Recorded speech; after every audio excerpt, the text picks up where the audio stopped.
यह कहानी एक पुराने पुल की है, जो एक छोटे से गांव के बाहर जंगल के बीचों बीच बना हुआ था। गांव वाले उस पुल से डरते थे और कहते थे कि रात के समय वहां कुछ अजीब घटनाएं होती हैं। लोग कहते थे कि वह पुल भूतिया पुल के नाम से मशहूर था, क्योंकि वहां कई बार लोगों के गायब होने की घटनाएं हो चुकी थीं।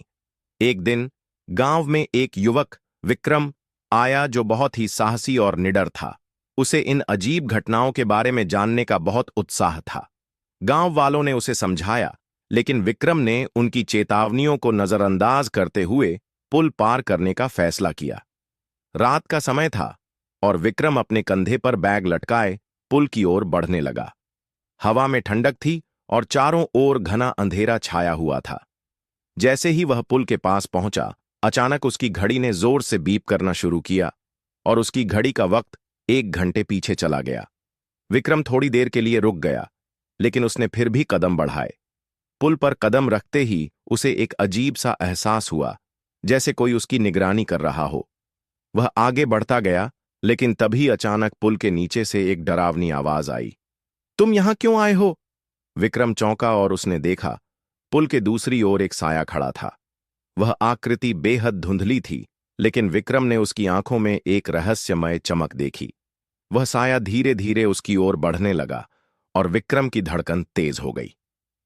तुमसे कुछ नहीं होगा, साया बोला, लेकिन तुम्हें यह राज जानने का कोई हक नहीं। विक्रम का मन डर और उत्सुकता से भर गया। उसने पूछा, राज? कौन सा राज? साया मुस्कुराया और फिर एक तेज आवाज में बोला, यह पुल उन लोगों की आत्माओं का घर है जो अपनी जान गंवा चुके हैं। वे जो रात को इस पुल से गुजरते हैं, या तो गुम हो जाते हैं या फिर उनकी आत्माएं यहां बंध जाती हैं।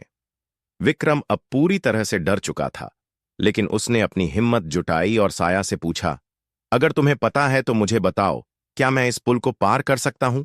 साया एक पल के लिए रुककर बोला, तुम यह पुल पार तो कर लोगे, लेकिन तुम्हें यह नहीं पता कि जब तुम इस पुल को पार करोगे तो तुम्हारी जगह कोई और फंसेगा। इतना कहकर साया धुंधला होकर गायब हो गया। विक्रम ने देखा कि पुल के दूसरे सिरे पर एक अजीब सी रेखा बन गई थी। वह बिना किसी देरी के उस रेखा को पार करने के लिए दौड़ा, और जैसे ही उसने पुल का दूसरा किनारा छुआ, पुल के नीचे से एक तेज चीख सुनाई दी। विक्रम ने पीछे मुड़कर देखा, लेकिन अब उस पुल पर कोई नहीं था। उसने खुद को शांत किया, लेकिन अचानक उसे एहसास हुआ कि उसके पीछे कोई था, कोई और आदमी जिसका चेहरा उसके जैसा था। वह बेजान डरावना चेहरा धीरे धीरे विक्रम के पास आया और उसकी आवाज आई, अब तुम्हारी बारी है। विक्रम के हाथ पैर सुन्न हो गए और वह वहीं खड़ा रह गया। उसकी आंखों में अब वही डर था जो पहले पुल पर खड़े हुए आदमी की आंखों में था।